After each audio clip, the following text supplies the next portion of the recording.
What is going on, everybody? This is VM Video Master here, and today I am doing a creepypasta classic of the Russian Sleep Experiment.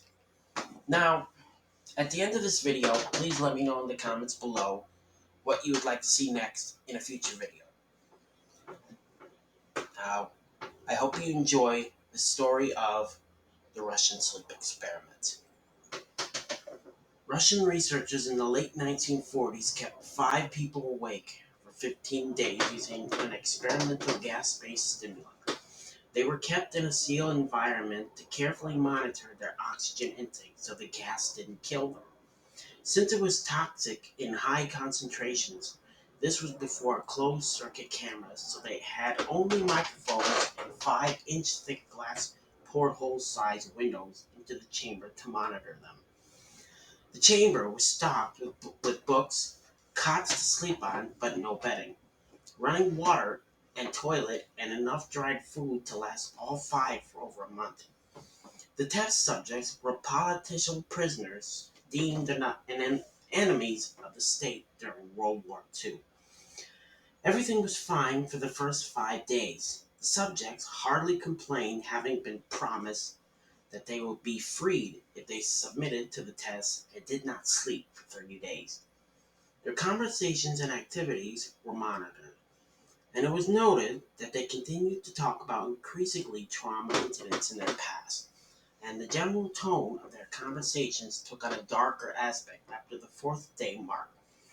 After the 5 days, they started to complain about the circumstances and events that led them to where they were and started to demonstrate severe paranoia. They stopped talking to each other and began alternately whispering to the microphones, and one day mirrored portholes. Oddly, they all seemed to think they could win the trust of the experimenters by turning over their comrades. The other subjects in captivity with them, at first the researchers suspected this was an effect of the gas itself. After 9 days, the first of them started screaming. He ran the length of the chamber, repeatedly yelling at the top of his lungs for 3 hours straight. He continued attempting to scream, but he was only able to produce occasional squeaks. The researchers postulated that he had physically torn his vocal cords. The most surprising thing about this behavior is how the other captives reacted to it, or rather didn't react to it. They continued whispering to the microphones until the second of the captives started to scream. The 2 non-screaming captives took the books apart, smeared page after page with their own feces, and pasted them calmly over the glass portholes. The screaming promptly stopped. So did the whispering to the microphones. After 3 days passed, the researchers checked the microphone hourly to make sure that they were working. Since they thought it was impossible that no sound could be coming with 5 people inside, the oxygen consumptively in the chamber indicated that all 5 must still be alive. In fact, it was the amount of oxygen 5 people would consume at a very high level of strenuous exercise. On the morning of the 4th day, the researchers did something they said they would not do to get a reaction from the captives. They used the intercom inside the chamber, hoping to provoke any response from the captives they were afraid were either dead or vegetables. They announced, "We are opening the chamber to test the microphone. Step away from the door and lie flat on the floor or you will be shot. Compliance will earn one of you your immediate freedom." To their surprise, they heard a single phrase in a calm voice response. "We no longer want to be freed." Debate broke out among the researchers and the military forces funding the research. Unable to provoke any more response using the intercom, it was finally decided to open the chamber at midnight on the 15th day. The chamber was flushed of the stimulant gas and filled with fresh air, and immediately voices from the microphones began to object. Three different voices began begging, as if pleading for the life of loved ones, to turn the gas back on. The chamber was opened and soldiers sent in to retrieve the test subject. They began to scream louder than ever, and so did the soldiers when they saw what was inside. Four of the five subjects were still alive, although no one could rightly call the state that any of them is life. The food rations past day 5 had not been so much as touched. There were chunks of meat from the dead test subject's thighs and chest stuffed into the drain in the center of the chamber, blocking the drain and allowing 4 inches of water to accumulate on the floor. Precisely how much of the water on the floor was actually blood was never determined. All 4 surviving test subjects also had large portions of muscle and skin torn away from their bodies. The destruction of flesh and exposed bone on their fingertips indicated that the wounds were inflicted by hand, not with teeth, as the researchers initially thought. Closer examination of the position and angles of the wounds indicated that most, if not all, of them were self-inflicted. The abdominal organs below the rib cage of all 4 test subjects had been removed, while the heart, lungs, and diaphragm remained in one place. The skin and most of the muscles attached to the ribs had been ripped off. Exposing the lungs through the rib cage, all the blood vessels and organs remained intact. They had just been taken out and laid on the floor, fanning out around the obfuscated but still living bodies of the subjects. The digestive tract of all 4 could be seen to be working. Digesting food, it quickly became apparent that they be digesting with their own flesh that they had ripped off and eaten over the course of days.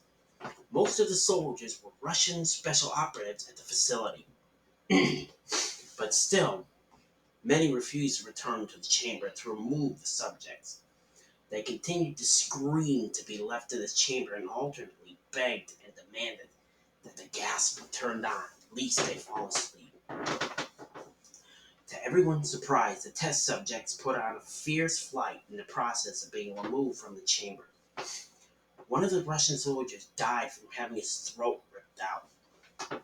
Another was gravely injured by having his testicles ripped off and an artery in his leg severed by one of the subject's teeth. Another 5 of the soldiers lost their lives, if you could count ones that committed suicide in the weeks following the incident. In the struggle, one of the 4 living subjects had his spleen ruptured, and he bled out almost immediately. The medical researchers attempted to sedate him, but this proved impossible. He was injected with more than 10 times the human dose of a morphine derivative and still fought like a cornered animal, breaking the ribs and arm of one doctor, when heart was seen to beat for a full 2 minutes after he had bled out to the point where there was more air in his vascular system than blood. Even after it stopped, he continued to scream and flail for another 3 minutes, struggling to attack anyone in reach and just repeating the word more over and over, weaker and weaker, until he finally fell silent. The surviving 3 test subjects were heavily restrained and moved to a medical facility. The 2 with intact vocal cords continuously begging for the gas and demanding to be kept awake. The most injured of the 3 was taken to the only surgical operating room that the facility had. In the process of preparing the subject to have his organs placed back within his body, it was found that he was effectively immune to the sedative that they had given him to prepare him for the surgery. He fought furiously against his restraints when the anesthetic gas was brought out to put him under.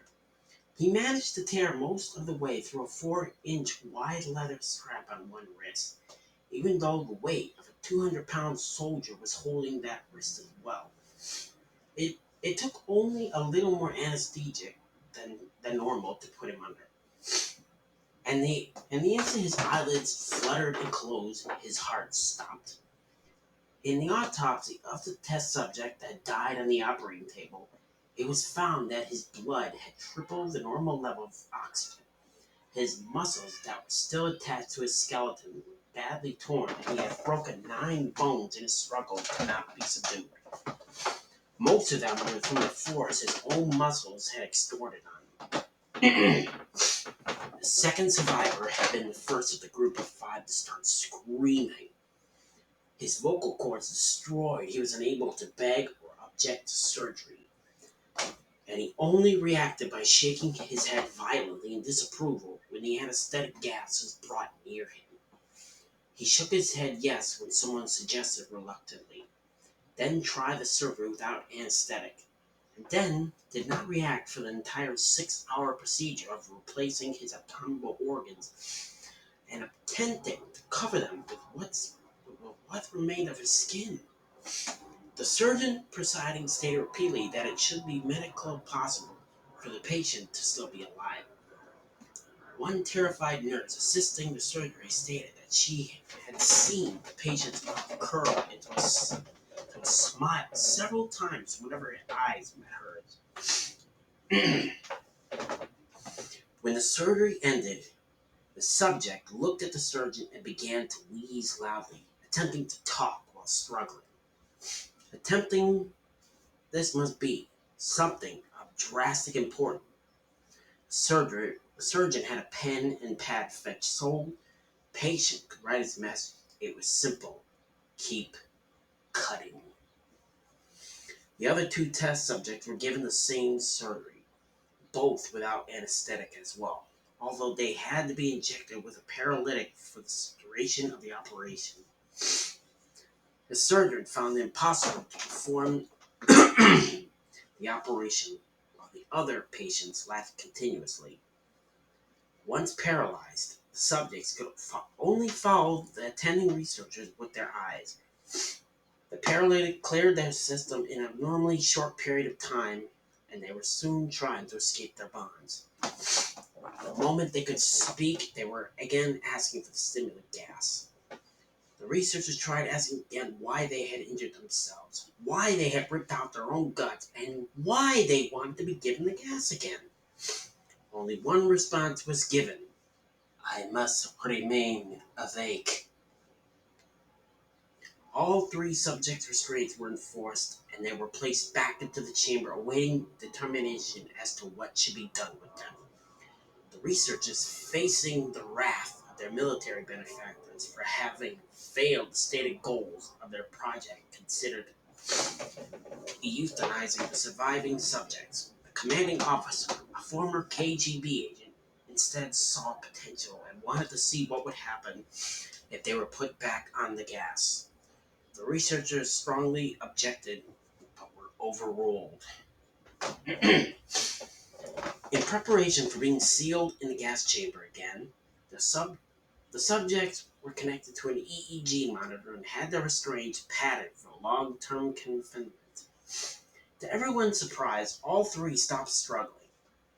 The moment it was let slip that they were going back on the gas, it was obvious that at this point all 3 were putting up a great struggle to stay awake. One of the subjects that could speak was humming loudly and continuously. The mute subject was straining his legs against the leather bonds with all his might. First left, then right, then left again for something to focus on. The remaining subject was holding his head off his pillow and blinking rapidly. Having been the first to be wired for EEG, most of the researchers were monitoring his brain waves in surprise. They were normal most of the time, but sometimes flatlined inexplicably. It looked as if he were repeatedly suffering from brain death before returning to normal. As they focused on papers scrolling out of the brainwave monitor, only one nurse saw his eyes slip shut at the moment. His head hit the pillow, his brainwaves immediately changed to that of a deep sleep, then flatlined for the last time as his heart simultaneously stopped. The only remaining subject that could speak started screaming to be sealed in and out. His brainwaves showed the same flat lines as one who had just died from falling asleep. The commander gave the order to seal the chambers with both subjects inside, as well as 3 researchers. One of them, named 3, immediately drew his gun and shot the commander, point blank between the eyes, then turned the gun on the meat subject and blew his brains out as well.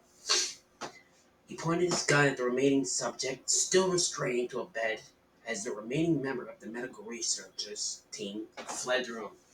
I won't be locked in here with these things. Not with you. He screamed at the man strapped to the table. What are you? He demanded. I must know. The subject smiled. Have you forgotten so easily? The subject asked. We are you. We are the madness that lurks within you all, begging to be free at every moment in your deepest animal mind.